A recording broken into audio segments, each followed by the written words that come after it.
Okay. Still feel kind of weak on that. So,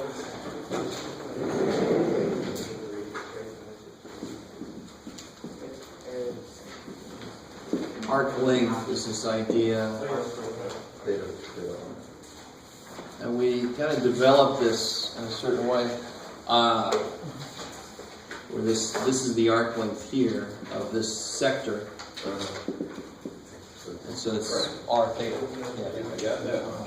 And what's got to be true about the angle in this formula? What must be true about the angle? It's got to be in radians. And it only makes sense because I want you to really understand. If I told you the radius was 7 feet, you with me so far? Mm-hmm. And I tell you that I walk around the circle so that I go 2 radii. I've just walked 2 radii around. 2 radii. You guys with me so far? Mm-hmm. All right. How far did I go?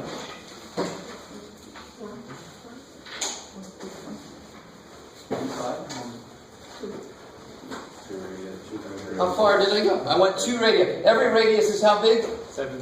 And I went 2 of them. 14. All right. And so, can somebody tell me, I know that's a 2, but what is that really? What's that a measure of? What is that really? This is the weird shit. Yeah. Remind me, what's a radian? It's an angle measure. Okay, good. But what is it? So if I look at the unit circle, well, it's not even, well, sure. I look at the unit circle, this is a radius of 1. If I pick this bad boy up, like I showed you the animation, and I curve it and I put it here, this would be 1 radian. Which is why the word makes sense. It's just the number of radii that my angle goes through, right? Does that make sense? And of course, if my radius gets bigger, that means my circle gets bigger. That means this is still, the angle is the same. That's why everything based on the unit circle is fine, because it's going to reduce back down to the damn thing anyway. So look at this silly freaking equation. It says r is how big the radius is, and theta, if it's in radians, is the number of radiuses, if you prefer. So it's the number of radiuses times how big each radius is, gives me the, okay, that only makes freaking sense. Just like this made total sense. Every radius is 7 big. So if I go 2 of them, I want 14.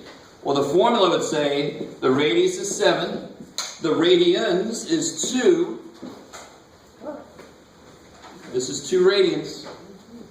Because it's 2 radii worth of movement, that's 2 radians. So it's 2 radians times 7, that's 14. I really want you to understand, that's all that formula really, that's it. That's all the formula really is. We developed the formula a different way with proportions, look at it, the whole thing is 2 pi and all that kind of crap. But really, that's it. Because a radian is the number of radiuses. When you multiply it by how big each radius is, it tells you how far you went. Of course it does. Of course it does. All right, maybe. No. What's up? I guess what I'm asking here is, can you, in one sentence, can you define a radii? Define a radian? Okay. Right, radii is just plural of radius. Right. So there you go. That's the one sentence for that. But a radian is how far the angle would go if this is 1 radius. Bam. So it's the length of the radius along the circumference? Yes. So that's why it is angle measure, but it really actually is how far you've walked along the surface or along the edge. So, and that's why it's called a radian, because it actually is exactly related to radius. Arc length is just the arc length is the measure around the circumference that you travel. Yes. Stop there. Yes, that's it. And the way you get it is, since radians is the number of radii I've gone through, if I multiply that by how big each radius is, it'll end up telling me how far I went in feet or whatever. That's it. That's it. I like it. What's the area formula for this sector? Area equals 1/2 r squared theta.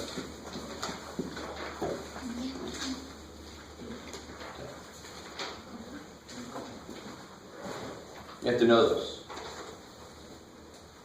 Yeah. Good. Not too bad. Just remember for this guy, this is r theta, that's the arc length, right? And the height is r, so the area is 1/2 the base times the height. Bam. Bam. In calculus, you can actually show why that works. Right now, we're like, why the hell would a curve be the same as if it was a straight line? Just don't worry too much about that yet. All right. Whoa, blank. All right. Yeah. You want to, and you need the answer key? Okay. Anybody else need a blank practice test or an answer key? Which one? Okay.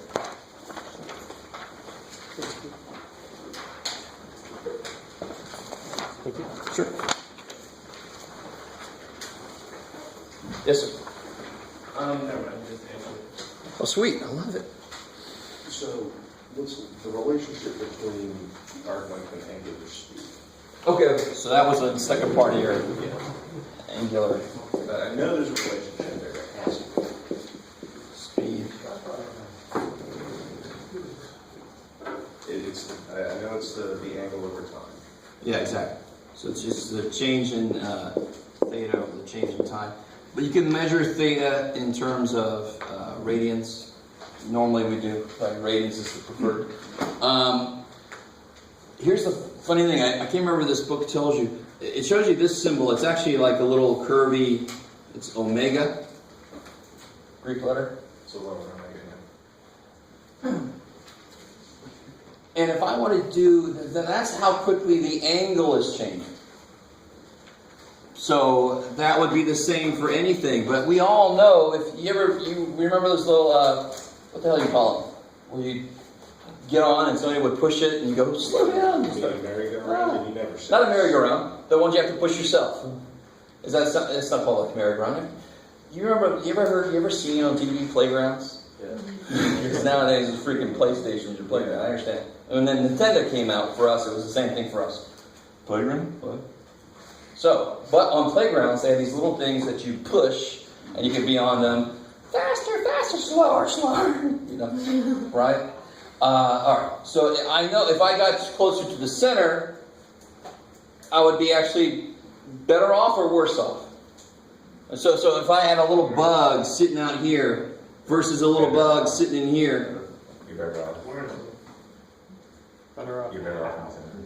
better off closer to the middle. If I'm right in the middle, I'm actually just kind of turning. I'm not experiencing a lot of, I'm not really traveling through any distance really. I'm just turning. So I'm still going to get dizzy, but I'm not like, wah, flying around. So, all right. So this is kind of like not good for, how do I say this? This is all about angles. If I want to talk about how far something's actually gone, then here's the relationship. Linear velocity, like feet per second or miles per hour, is omega times r. And if you take this and you multiply by r, you get r theta over t, basically, right? There's your arc length. So it's just the length you've traveled per time. That would be your normal linear velocity, not angular velocity, right? Just the distance you travel in centimeters or feet. Whereas this equation is how quickly the angle is changing as you're moving, which doesn't care how far away you are. Maybe. So how does that relate to the because I believe the change in arc length is going. Or maybe I'm missing a step here.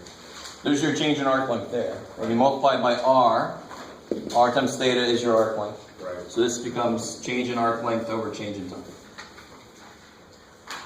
Okay. So that is the closest I can understand what you meant. I wasn't thinking that. Yeah, got it now. All right.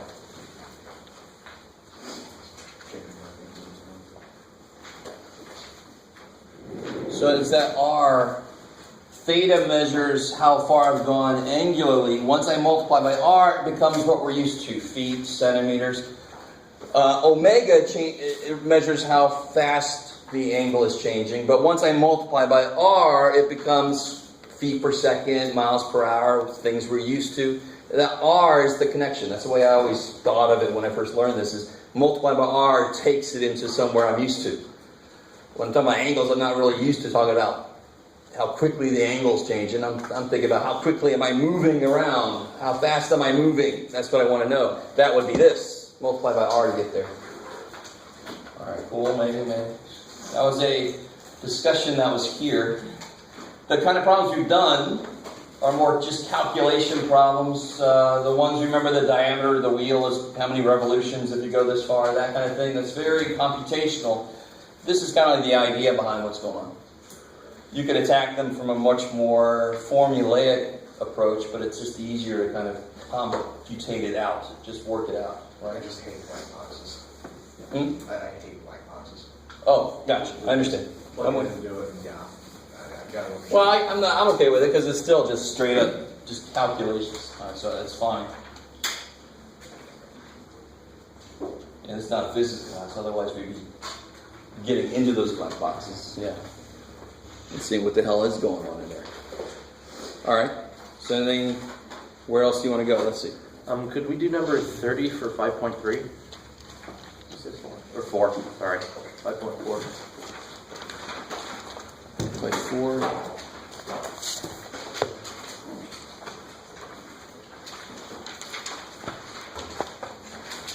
I like the shirt buttons. Thank you. I don't want to think about it too much. It's a little messed up, but it's all right.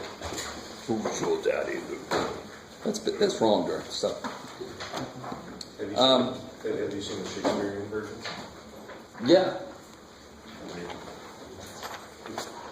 Well, anytime you bring Shakespeare into something, it's going to get weird. So number 30? Yes. Okay. And this one's asking you find the period and graph the function.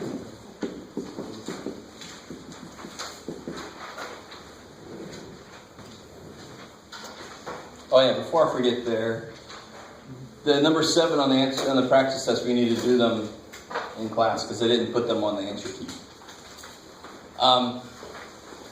So this says find the period and then graph the function, but we know better. You know that if you're going to have to graph a function, you're going to have to find, in this case, the amplitude, which still has some meaning for us, right? But it's not really a true amplitude. You're going to want to figure out where's it start, where's it end, what's the phase shift, all those kind of things. Right? So say, nice book, but I got to do more shit for Mr. Wall. But what is the period going to mean? What's the period normally for cotangent? 0 to 5. 0 to 5. So pi. So the period's pi. And so what's it going to be now? Pi over k. Yeah, pi over 2. And pi divided by pi over 2 is pi times 2 over pi. So it's 2. Yeah, for some reason that, in all levels of math I teach, it just kills people. Right? That's all it is. We know how to divide fractions. Don't make it more than it is. So the period's 2. The amplitude's going to be 1, right? The amplitude. So it's still going to go to 1 and negative 1 at the right place. Cotangent, though, what's cotangent look like? I like you said it goes from 0 to pi normally. So this is kind of like our base graph. We didn't talk about cotangent. I don't think we did it. But if you think about it, how do I say this? Well, if you try to plot a few points, what's cotangent of 0 and pi are both going to be what? Undefined. Good. Because on the bottom of cotangent is sine, and sine at those are 0. How we do it? So there and there I'm going to have my asymptotes. Same thing that was here, isn't it? What about pi over 2? What's cotangent of pi over 2? Should be 0. Yeah, cosine of pi over 2 is 0, sine of pi over 2 is 1, so that's 0 over 1. So that's 0 here. So the big determiner, what's going to happen is, what's cotangent of pi over 4? That's 1. And what's cotangent of 3 pi over 4? Now I'm in what quadrant? Second quadrant. Cosine and sine are going to be different signs. This is going to be negative 1. Right? So tangent looks like this, and it's over here. Cotangent looks like this, turned around. Because at pi over 4 it's 1, and at 3 pi over 4 it's negative 1. Alright, how are we doing so far? So it's not a bad idea. In fact, it's a remarkably good idea to graph a really quick sketch of the base function. Just to make sure you know what the hell you're talking about. So I highly recommend, bless you. Any phase shift? No. That's nice, right? There's enough going on here already. For cotangent and tangent, you can do the begin and end thing if you want to. Here you don't necessarily have to. But it's not a bad idea. So, where does it normally begin? 0. So it's still going to begin at 0. And where does it normally end? 1. So if I solve that, what do I get? 2. So that makes sense. Again, we didn't really have to do that because I already knew it starts at 0 because it didn't get shifted anywhere. And the period is 2, so it should end 2 later. But it's nice to see that verified a different way. All right, how are we doing so far? Seems to be the theme for me this semester is no reaction. All right. Oh, well, I'll get used to it.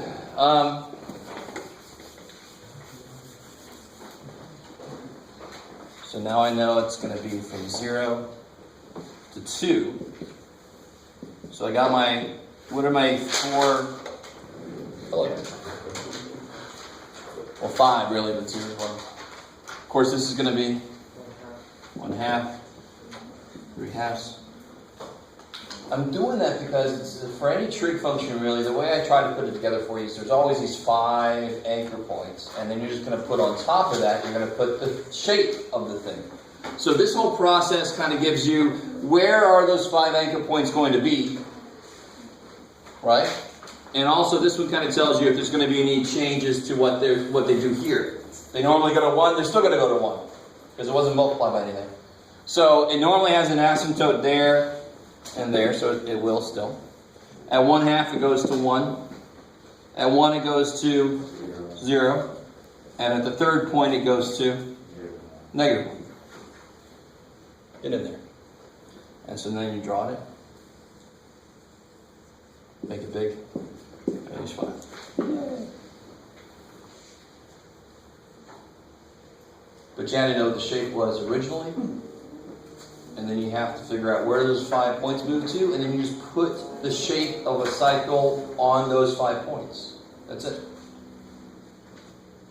The fundamental we really want to be doing is just relabeling your graph. Yes, relabeling. Yeah, exactly. Yeah. So, like the regular cotangent, it looks like just like the minus tangent, the way it works, is that right? Yeah, it looks. The shape of it looks like a negative tangent. Yeah, it moved over. Yeah, I like it. Yeah. So basically with tangent and cotangent graphs, you would just kind of find out the period, divide it into 5 tick marks, and it would hit 0 or in the middle? Yeah, exactly. I mean, it's almost too easy, right? If you know where it begins and ends, you can then break it into parts in the middle, right? 1, 2, 3, 4 kind of regions. You with me? 5 points for 4 parts. And that's why this step I would normally take the period, it's 2, I would cut it into 4. So the step size would be 1/2. So 1/2, 1/2, 1/2, 1/2. So there's a lot of different ways to get to the same answer. And you can do all of them just to make sure everything's working correctly, right? Checks and balances. Once you know the period, you want to cut it into 4 for those 4 little regions of the cycle. Yeah, 5 points.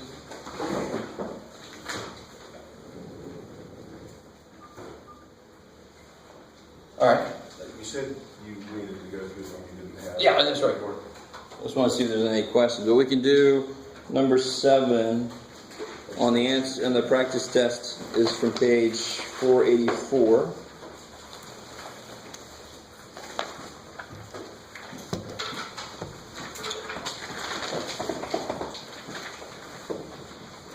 All right. So everybody got what they want here? More than one? Yeah.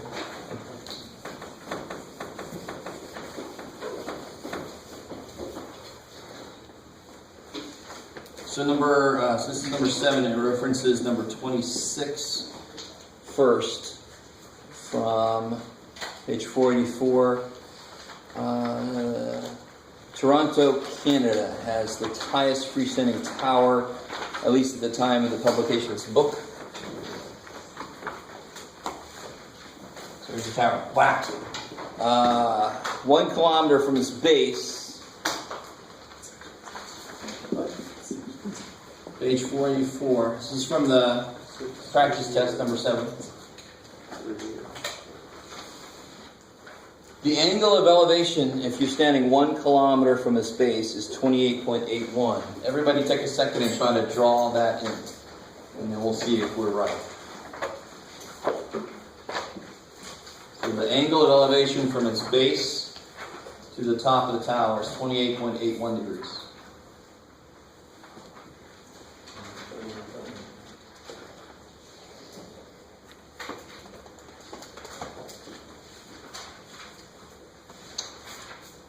So this is just like that problem, the T-Rex or the Spider-Man problem. So this angle of elevation, so I look out straight and then I elevate my gaze by 28.81 degrees. Right? Very strange way of saying elevate your gaze. Angle with the pressure below. Beautiful. Angle of depression, like if I'm up in a helicopter or a balloon or an airplane, and I'm like the angle of depression to the ship, I go look straight out and I move down for depression. All right, elevation is up, depression's down. It's crazy. Yes. Okay. What's that? Something else. It looks like on the last bit of I was going to figure out about it. Oh, like the Spider-Man problem or the T-Rex problem. It's just wondering. 100.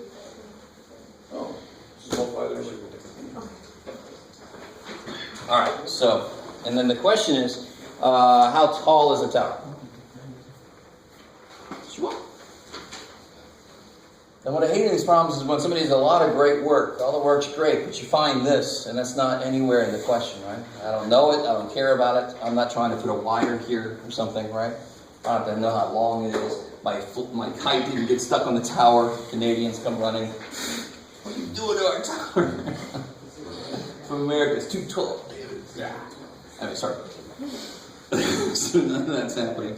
And this is you let this be an easy problem. You desperately want this problem for me, right? You know you're going to get maybe one of these, and that's it. But this is easy. Why? What relates everything? Tangent. The tangent of 28.81 degrees equals h over 1. And so the answer is there, right? Now that's not good for an answer. So on the test, I'll actually say round your answers to whatever decimal places or whatever.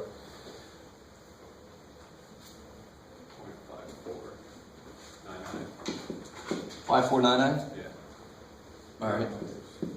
Kilometers, good. So don't forget your...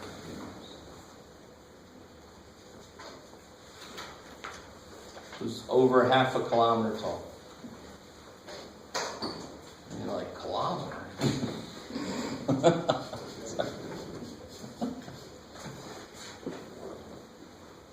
damn Canadians, actually, those damn everybody else on the face of the earth, people, what the hell's up with them? There's one other country in the world that uses our system, and it's the Burmese. The Burmese. I thought there was one more too. There's three. There's three. Yeah, there's So three no total. I They can't- have hey. the measurements recorded. That's pretty bad when you can't figure out what other country does the same thing you do. I think it's time to analyze what you're doing. All right, so that's 26. That's not bad. And that's the kind of problem like the ladder leaning up since the building, Spider-Man doing his weapon thing. Very simple problem. Let's look at the next one, 27. Oh yeah, I like 27. That's anything but. I like it. I like it. Several things going on in 27. What the hell is a hexagon? Series of triangles. Sure. Well, most importantly, like a pentagon has how many sides? It's a six-sided figure, so it's a stop sign, right?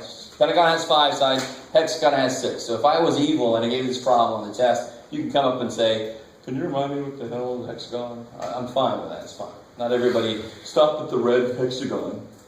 What? And so the next thing is, okay, first thing was, what the hell's a hexagon? The next thing is, what's inscribed mean? It's inside. Inside, right? Inscribed, right? So I got a circle, and then inside I got a stop sign, basically. Right? So how do I make a stop sign? And actually, you can make it. It can be oriented any way you want to. So it's a little bit. Let's see if I can do this. Already screwed. Sure, we'll go with it. All right. There's my beautiful attempt. As long as you got 6 sides, it's fine.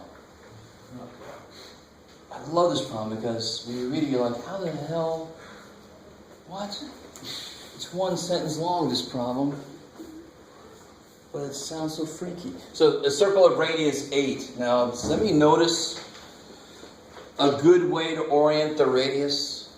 And I like the way you said that, right, earlier, because that's exactly how we want to look at this in a way.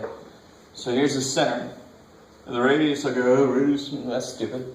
I want to take the radius out to a vertex, yeah? So yeah, so the radius is 8 meters. And actually, I can just kind of continue that. Now, supposedly, that's not too far off, but all those triangles are supposed to be equal. And that's the regular part. The regular hexagon is symmetric in as many ways as possible. So all those triangles inside will be equal. And the question is, find the perimeter. So I want to find the perimeter of this hexagon. So what is it I really need to figure out? I know the radius. So if I had to figure that out, I'm done. That's awesome.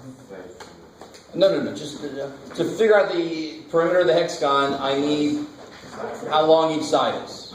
Right? So I need to figure out this. Once I figure out this, they're all the same.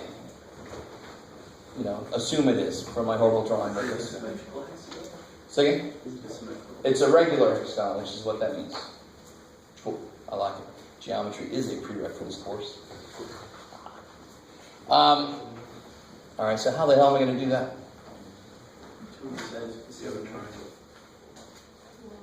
Say again? 2 of the sides of each triangle. How many triangles are up there? 6. And how many degrees in a circle? Interesting. So how many degrees does this triangle get? 60. Right.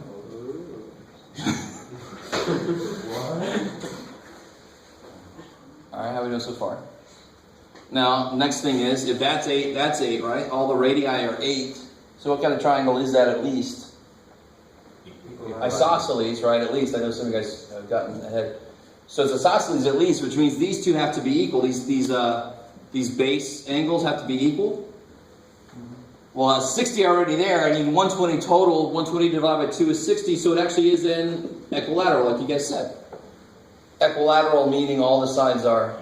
So this side must be, there's 6 of them, so the perimeter is, you're done. 48 meters, right? But it's a question of realizing that when you draw these in, I mean, you have to first realize you've got to draw these triangles in. Because you're always looking for right triangles, but very often that starts with looking for a triangle and then seeing what you could do with it. So the key here was realizing that the hexagon breaks it up into 6 equal parts. You get 60 degrees for each, right? So 7-sided figure, if I put it in there, would break it up into So they each get 360 divided by 7, whatever the hell that is, and so forth. Same thing goes, yeah. So because it's isosceles and those two legs are the same number, And I already know that this is 60. so it's the same angle on the other side? So these have to be, if that's 60, what's left to make 180? 120. And then it's got, so then if these are the same, they have to both be 60 to make 120. So then you know it's equilateral, which kicks so much ass. You don't have to do any weird shit. If that wasn't true, I'd have to draw the height in.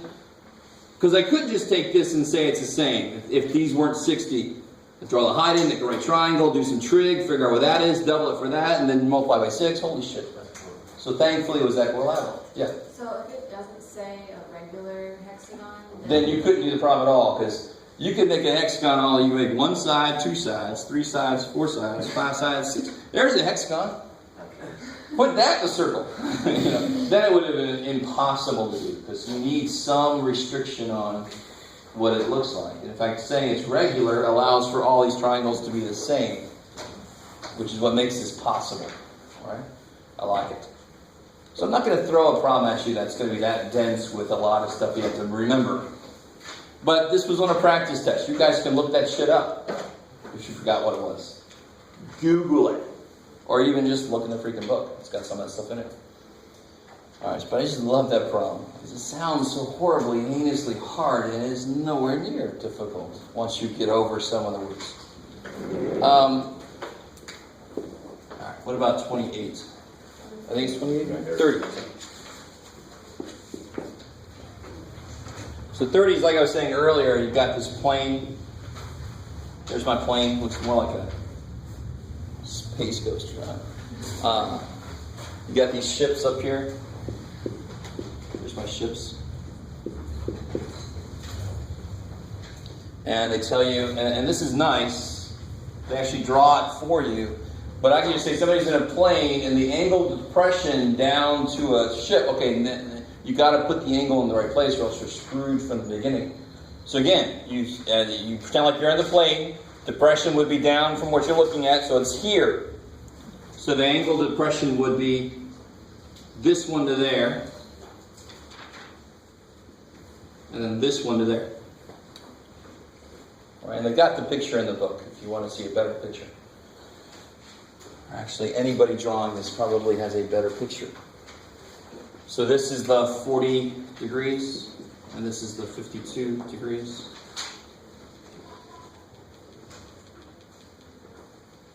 Because I just marked them differently than the book. And the question is, so the plane, blah, blah, blah, is at an elevation of 35,000 feet. And if this is true, if it's 52 degrees angle to this and 40 degree angle to this, how far apart are the ships? I'm not even sure if that's the question, but it must be. Yes, find the distance between the two ships. Gross. So again, if you're not sure what to do in a problem, what do you start to look for with triangles? In fact, you hope that you can find some right triangles. And there are really nice right triangles just staring me in the face. You could reorient this in a couple different ways. If you prefer your triangle to have the base here, let me see if you guys are cool with this. To that first ship, 52 degrees is what defines that, right? But I see the triangle like here, don't I? Now you could also draw this up here and draw that over there, and you can have a triangle like upside down. But it's also good for you guys to get used to manipulating angles. If that's 52 degrees, how big is this angle? 38. So how big is going to be this angle? 52, yeah. So see how that just kind of bounces down there? Parallel lines, transversal, oh shit, you can look at it like that too, but why do that to yourself? You can do that. So I've got this triangle, let's see if we can jump to the other triangle easier. I got this triangle that tells me this distance here. We got the 52 degrees. What's the other triangle, what's the big ass triangle going to look like?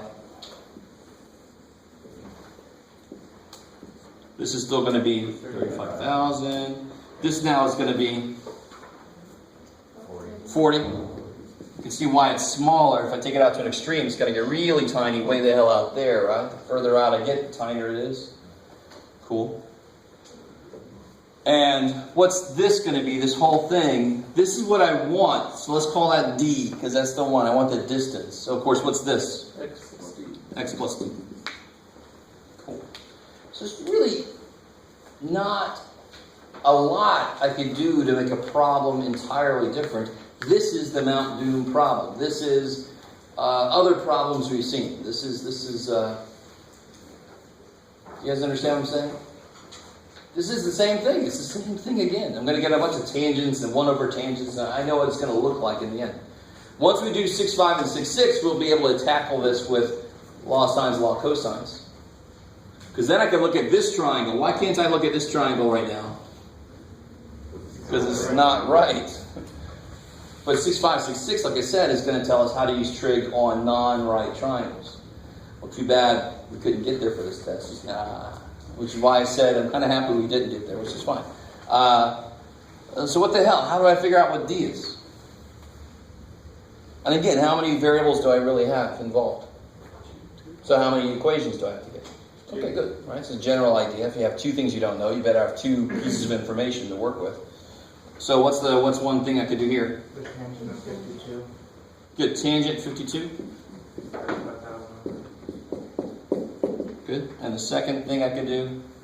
The tangent of 40. 35,000 over X plus D. Cool. And then it's and that's not the only way to do this. You could use cotangent if you want to, right? But what I would highly recommend, let me write these again up here.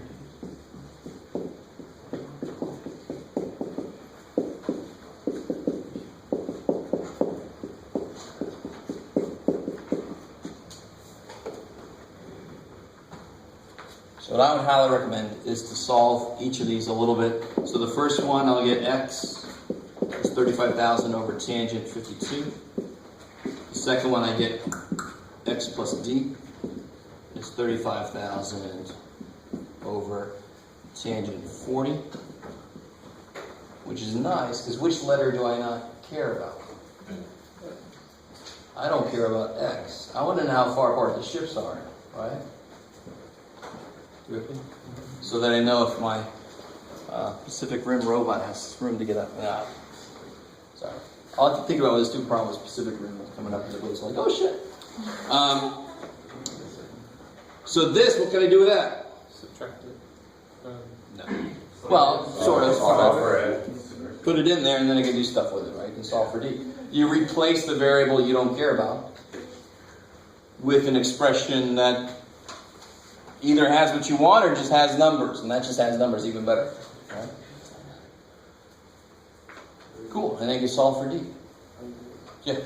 If you were to make it so that instead you have the 35,000 on the other side, so you kind of make a triangle, would you only have to solve for x? No, because then, let's see if I can do this one. Then this would have been one triangle here, and your other triangle would have been, it still has a whole distance there, you see? I mean, it actually ends up being the exact same damn triangles we were working with. They're just upside down in the picture, right? Well, what I meant is to make it. If I need this, I gotta find it. And there's no quicker way to find it Okay. before section 6.5. I thought you were trying to find out the distance from the plane to the ship. So. Oh, no. Yeah. If it was just that, we're golden.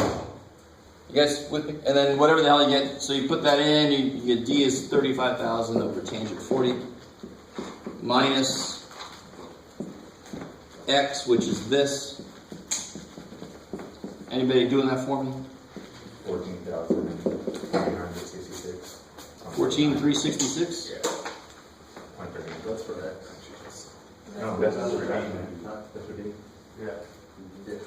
All right.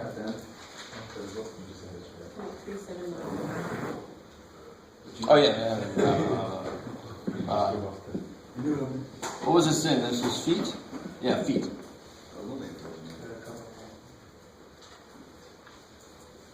And I'm pretty high up.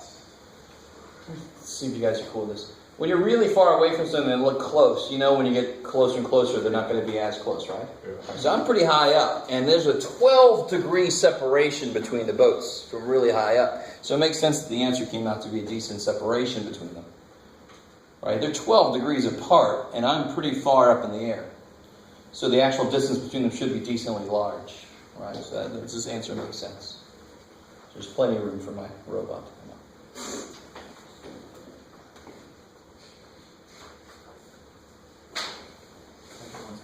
This semester, I just want to see how big the door can I make myself out to be. I don't think I've reached my potential. Until you start making Thundercats references. Oh, do you? I can wear my shirt. That would definitely take me over the top. That reboot's not bad. I've actually seen it. I heard it was pretty good. This one. On number 4 on the practice test, there was a what's called limitation on where the quadrant is supposed to be. Was that Oh, I don't think I even thought about that when I did that, did I? Oh, yeah. So what should be true about number 4? Yeah, let's correct Jeff's work here. On number 4, yeah, I didn't even remember that. I tell you that it's in the 4th quadrant. So which one should be negative on number 4? Sine, Your sine, for example, cotangent, and the cotangent tangent, and cosecant. and cosecant, because cosecant is 1 over sine. I like it. So 4 of those bad boys should be negative. The only ones that should be positive are the cosine Cosine, secant. and the secant, right? That's my mistake. Number 4, I just totally forgot that I had a limitation on the quadrant. So number 4, sine, tangent, cotangent, cosecant, they should all be negative. Because I'm in quadrant 4 yet. Cool. Thank you for that. Oh, and I also forgot. No, I got that. Okay, good. I got the angle. I did something right.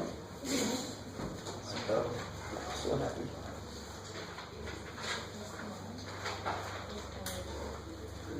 Sine rex.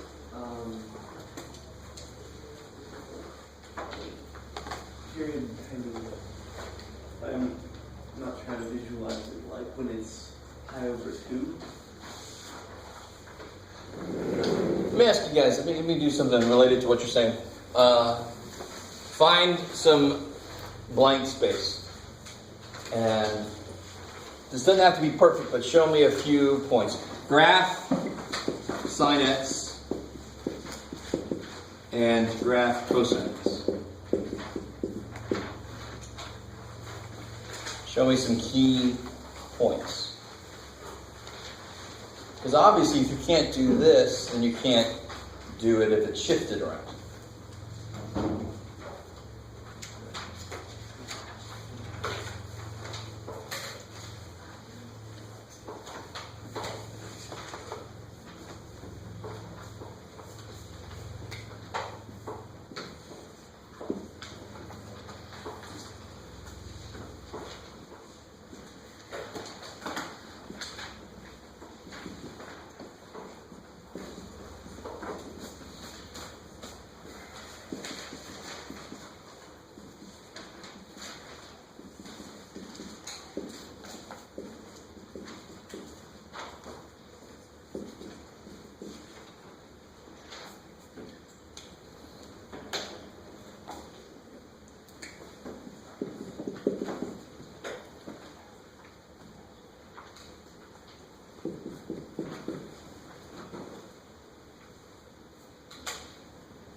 Alright?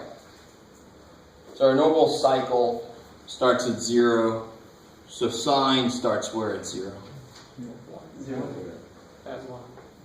Sine likes what? Y.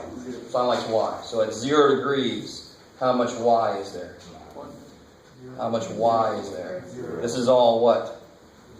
This is all x, right? That's y. Cool. That's y. That's x. Cool. Okay, cool. This is not some kind of new ARM language or something, by the way. We just know that's the x-axis, that's the y-axis. I want to make sure everybody understands. Sine likes y, so at 0 degrees, and there ain't no y. Right? If I shine a flashlight on this, how much of a shadow is there on the y-axis? Ain't none. The minute I'm off of there, it's going to be some shadow here, right? If I shine a flashlight, there's going to be some shadow here. So that's what I was saying the other day, that sine is very much like the shadow you would get on the y-axis shining a flashlight. It's actually a really good idea, a way to look at it. So sine of 0 is 0. So we know it starts at 0. We know cosine starts at 1. So let's finish up the sine here. Let's not do both at once. That'd be crazy. So what's sine of pi over 2? Yeah, because now it's all y, right? Pi over 2 is 90 degrees, all y. Then it's back to the x-axis on the other side, so it gets back to 0, because now it's on the x-axis. There ain't no y for it there. And then it's back to the y-axis down here. So how much y is down there? -1. And then back up to 0 there. And a negative pi over 2, that's just like 3 pi over 2, right? That's a reference angle for it. So that's at -1 also. So it's going to come yeehaw. It's got a little inflammation there or something. That's the base graph we use. That's why I use 5 points. These are the 5 points we talk about. When we create it, we see where's it going to begin and end now, and then we just put the shape in. Cosine looks like this, because it just shifts it over by 90 degrees, right? So cosine starts at 1, so back here it's 0. Any 90 degrees kind of thing, it's going to be 0. So it's going to be 0 there. Because it doesn't like y-axis, it likes the x-axis. So at pi, what is it? Good, because it's back there. It's negative x, so it's -1. And then at 2 pi, it's going to be 1. So it's going to come like, get up here.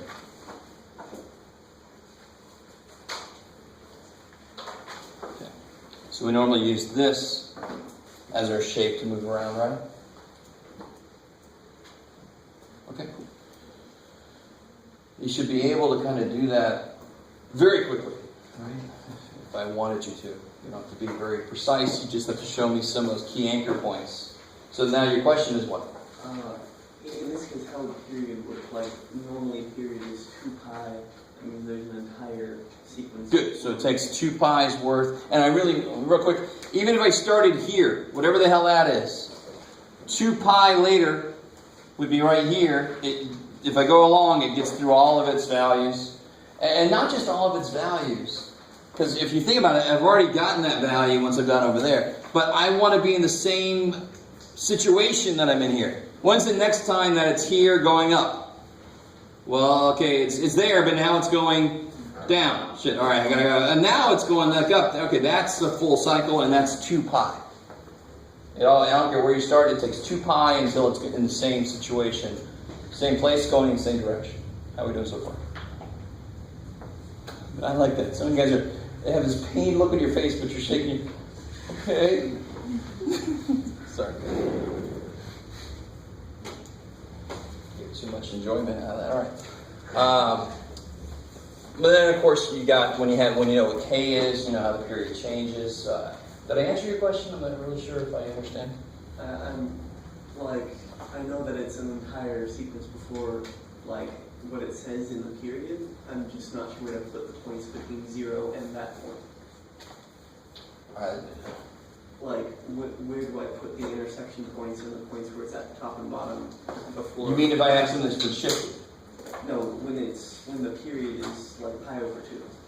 All right, so the process. So if I had sine, how do I make the period pi over 2? Who could help me? What would I have to put in there to make the period pi over 2? 4x. Yeah.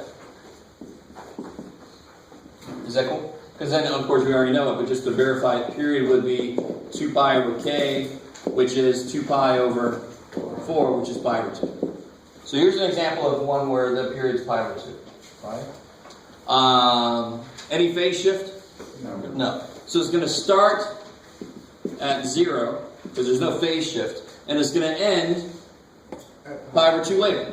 Right? Now, here's your question. What do we do to this period to figure out how much I step by to get through these 5 points? Yeah, because I want to break it up into 4 parts. Right? I like it in stereo. I like that. So if I take the period, cut it in 4s, those 4 regions, now I know I'm stepping by pi over 8. So this is a beautiful thing. Everything I've shown you, all these little things you can do, they're all helping you do exactly what you asked. That's why I like the way you put your question, is that's the key question. And this is how we answer the question. So now I start at 0 and I go to, because I'm going to step by pi over 8. And then the next one will be, good, 2 pi over 8, which is pi over 4, and then 3 pi over 8, and then 4 pi over 8, which is pi over 2, which is where I'm supposed to stop. Kick ass.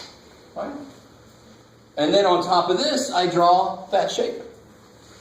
So the amplitude is still 1. The funny thing, if the amplitude was 10, oh, look at that. So amplitude shouldn't worry too much on sine and cosine. Just if there's a negative, you got to be careful, of course. I mean, I didn't really talk too much about that, but it just reflects it. You just have to reflect it. So let's see, sine starts where? 0. And then at the next point, whatever the hell it is, it goes to 1. And then the next point, and then the next point, and the next point. And that's the whole idea of doing that, making sure you all understand what the base sign does. And then this is finding those 5 points. Where are those 5 points? Where it does that stuff. And that's why this is so simple. A little bit of work, a little bit of work, and then this should be simple. Because now I'm just putting the shape on those points. So now, done. Exactly. Some of you guys realize that all I'm doing is, instead of calling this pi over 2, I'm calling it pi over 8. Right? So if you got a graph, it shouldn't let you change shape at all from... Yeah, you can't change shape. I could reflect it. If I put a negative here, it would have been this way, right? Well, I mean, but the shape will be the same. It's got to be. If you're given a graph with all the points on it, it's obviously going to be like that, right? More... Forever, yeah. Sine, cosine. You can't change this aspect of them. Yeah. Now what's interesting is, well, this gets way in the future. If I add a lot of them together, when they have slightly different numbers inside, that's when you get into stuff like Fourier series, and you do analyzing signals from outer space to see if they're possibly alien in origin, right? Or if they're just naturally occurring. You guys are all like, oh, how deep and bad shit is this guy? Is what they're doing. Why not do that? Why not look, right? But that's what they use, and that's not the only thing you can use it for. You can use it to analyze any frequencies, to see what frequencies are the main part of something. And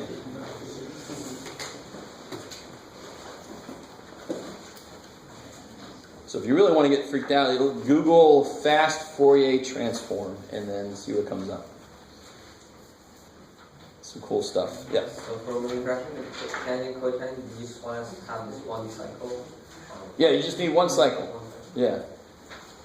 I think for some reason in the answer key I tried to just trying to make the point that it goes forever in both directions, but you just have to graph one cycle for me. Yes? So for sin and cos, the start and end and period formulas are pretty much the same. Yes. But for tangent, they're different. Tangent and cotangent, they're even tangent, cotangent, they're not quite the same, right? Because they begin and end differently. So yeah, tangent and cotangent though have a period of pi originally. But so the formula doesn't change. It's period divided by k. For sine and cosine, it's 2 pi, and therefore for secant and cosecant, it's 2 pi, and for tangent, cotangent, it's pi. So if I wanted to graph cosecant of 4x, what would I do? Just draw the U. Where would the asymptotes go? Continue. Pi Or over pi gets 0. Yeah, well, careful, say again? Pi over 4. Pi over 4, because the asymptotes are going to be, because cosecant would be 1 over this, wherever it's 0 is going to become infinite now. Oh, he's not like that. Asymptotes, yeah. And now I just, here I'm going to draw you. Yeah, that's I'm with you. Tony, you're good. You're just ahead of me. Let me catch up to you. So if I ask you to graph cosecant of something, just write it as sine. Do that, do that, do that. Preferably, I'd want this kind of dotted. Does that make sense? Because that's not the answer. Sort of like what I tried to do on the answer key. Put the actual answer, filled in. Right? This is kind of like your base graph in this case. So secant and cosecant are nothing different than sine and cosine. It's just one extra step at the end with your parabolic looking stuff in there. Right? These aren't really parabolic, but screw it. They look that way. They look like U's. Yeah. And you put the asymptotes where the first one intersects with 0. Right? Yeah, because wherever the first one's 0, its reciprocal will be infinite. So that'll be an asymptote there.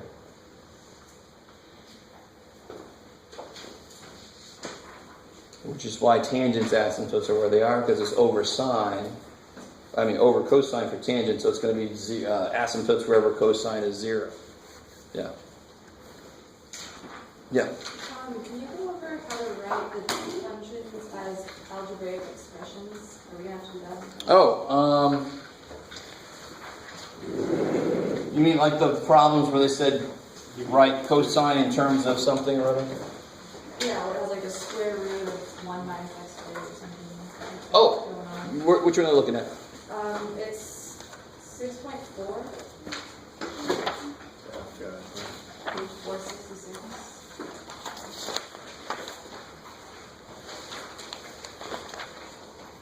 Number. It's at the bottom, example 8. Oh yeah. Sorry. Yeah, we did. Well, in that context, I wasn't, because there's a lot of different problems that sound like that. And for this one, in fact, there's a problem on the practice test I want to talk about before I forget, because it's a little bit different. So if I ask you, what's this? Oops. There you go. Right? Which I think is pretty much what they're doing here. Yep. Who remembers how you can start tackling this? Yeah. Basically, you make a triangle from the inside, and then from that triangle you figure out the outside. Because this represents an angle that I could put into a representative triangle. Right? I'm going to use the word represent as much as I can. Because again, this triangle might not exist anywhere in the universe, but I'm going to somehow draw it on the board. Knowing that this is the cotangent, again, I desperately want you guys to understand why I'm able to do this. Don't suddenly start, if I put sine of 3 pi over 4. I'm not picking on anybody, by the way, because your approach to this was wrong for other reasons. It wasn't horrible, but you can't suddenly go, okay, that's 3 pi and that's 4. I mean, does that make any sense? Do you understand where the person got that from? If I said this, yeah. But, I mean, that is just saying, what's sine of 3 pi over 4? So don't start doing a triangle unless you have an inverse trig. That's what inverse trigs represent. They represent angles that could be put into triangles that you could draw. So where would I put x? Yeah, in this case it's kind of nice. It's cosine over sine. So what's sine? What's this side? 1, because it understood 1 in there. So what's this side? X squared. 1 plus x squared. Square root, of course, right? Because it's the square of that you get, and you got to square root it. Okay, cool. And now you can answer what's sine of that angle then. 1 over Yeah. square root of 1 plus. What's technically wrong with that answer? Plus or minus. Well, the plus or minus is not a part of this. You can have a Yeah. So you'd have to multiply by that. So you get square root of 1 plus x squared over 1 plus x squared. What you want?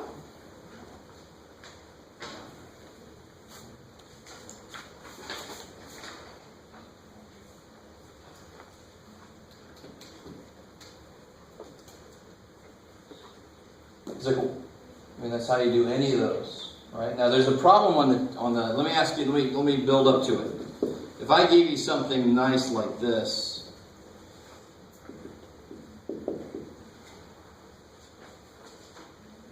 I don't know.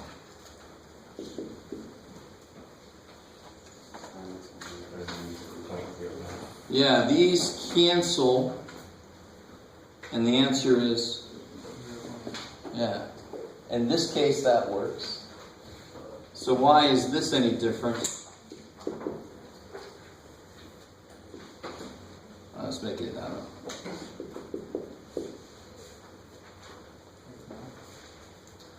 It is. This is, there's a problem in practice that's sort of like this. What's the range of the inverse sine gotta be? What do we have to do to sine in the first place to make it even work? We had to cut it off at negative pi over 2, and so what's the range of the inverse sine? So if you tell me the answer to this is 3 pi over 4, is that even something that inverse sine could hope to get? No. See? Because it's not, yeah, exactly. It's outside of this range. So you have to give me the answer that would be the angle that represents that in this range, right? Pi over 4. So if you actually try to do that in the calculator, that's exactly what the calculator would give you. If you did sine inverse of that, you'll get a decimal, and then you can compare it to pi over 4. It's the same thing. So it becomes its reference angle? Not directly. Because if it would have been this, And it becomes negative pi. yeah, and which is not a reference angle, right? Yeah, is that But it's the angle that represents this angle that's in the correct place. Huh? Any inverse trig, you got to be careful with that. Yes, sir. It's like kind of related to it, but like since you know how you kind of like limited the domain on the sine cosine, like is there like for any kind of function can you ever do that? Like to get Totally. Yeah, books done it all the time. They had the parabolas, for example, as a quick one. They said x squared, but x greater equal to 0, and all of a sudden that was invertible because it was just this part of the parabola, right? And piecewise functions, they screw the hell with domains, right? They say, okay, it's only from here to here, and this is only from here. So you can define your function to only exist on certain domains. If you had a function that described how your fish grows over time, and you didn't say it only works from this to this, then your fish is going to eventually eat the world because it's just going to keep growing for damn ever, right? So you want to say up until this age, and then thankfully it stops growing, right? So you're not, so you don't have a fish that eats that poor dude on that show. What is it, River Monsters over there? I've actually never seen. Yes? Could you really show how you got negative pi over 4 from negative 3 pi over 4? I didn't get negative pi over 4 from negative 3 pi over 4. I got, so this, and you can do this a different way. You can actually figure out what this is.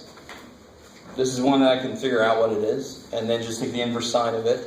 But no matter what way you do this, your answer has to be in the range of inverse sine. So these two do want to cancel each other out, and you will get an angle that represents the same thing this angle does, which must be negative pi over 4, because you can't get negative 3 pi over 4 out of inverse sine. I don't know how else to say that. So that's a very technical detail, but it relates to what the range of inverse sine is. And the range of the inverse trig functions, they will plague you forever if you're not careful. If you're going further in math, go up to Calc 2, Calc 3. It's always there. Simple to look forward to.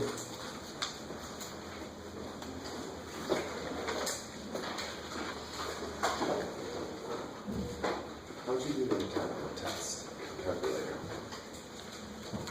Oh, good. All right. So the calculator one. How do you do any equation? Solve it using your calculator. Who remembers? I showed you this way earlier in the semester. You can do it any damn time you want to check your work. Why not? Graph method. How? Graph it. There's an equation there. First equation. Put the first equation into y1. Put the second side into y2. And where's the answer going to be? Where they meet. So there you go. So into y1, I would put cosine of 2x. Into y2, I would put 3/4 times inverse tangent of x. And if you do that, you get something, if I remember correctly, it looks sort of like, what was it again? Cosine? It looks sort of like, let's see if I can remember. And then it goes, this next one, it goes, it doesn't touch. I did that kind of on purpose. If you just graph it and you're not careful, it looks like it touches, but it doesn't actually touch. There's only 3 answers, and why did I put 2? I can't remember now. But there should be, I think, 3 answers. Right? I think I only put 2 just because I want to be an asshole. I can't remember now. I just remembered I only put 2 answers there. Oh, I never did find the other answer. I'll let you guys figure it out. But that last one, it doesn't hit, so there's not an answer there. But I can solve any equation I want to using the graphing calculator that way. Graph both sides, see where they meet. That kicks so much ass. You can check any equation ever, anywhere, that your calculator can graph.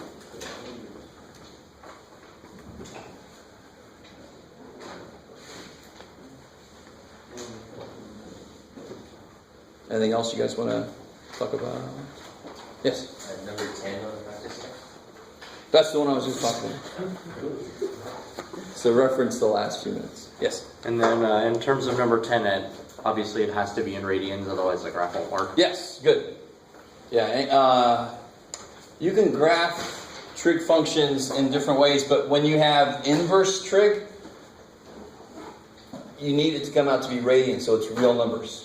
Right? So if you have the inverse trig and you have it set to radians, it's going to be degree output. That's not like a real number. It's not a real measurement. Math doesn't like that. So just be careful. You always want to put that in radians when you go to graph trig functions.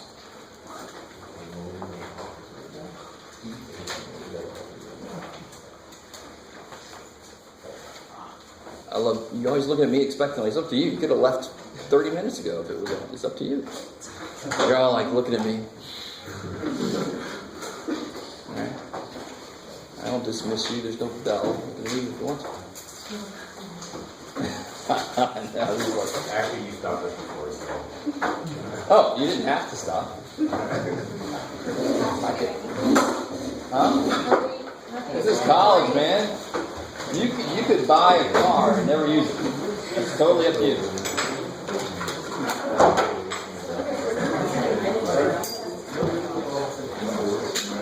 Oh yeah, so I'm trying to help you out here. So do your window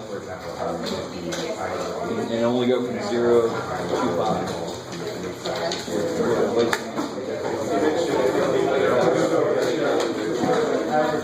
And then stuff weird.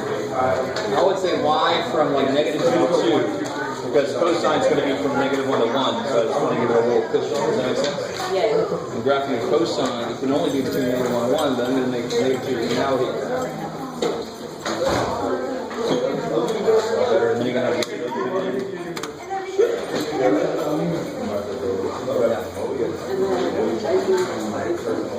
yeah, you want that one?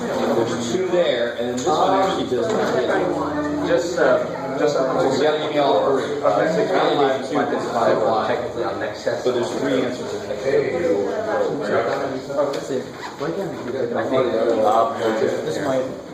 Oh, or you're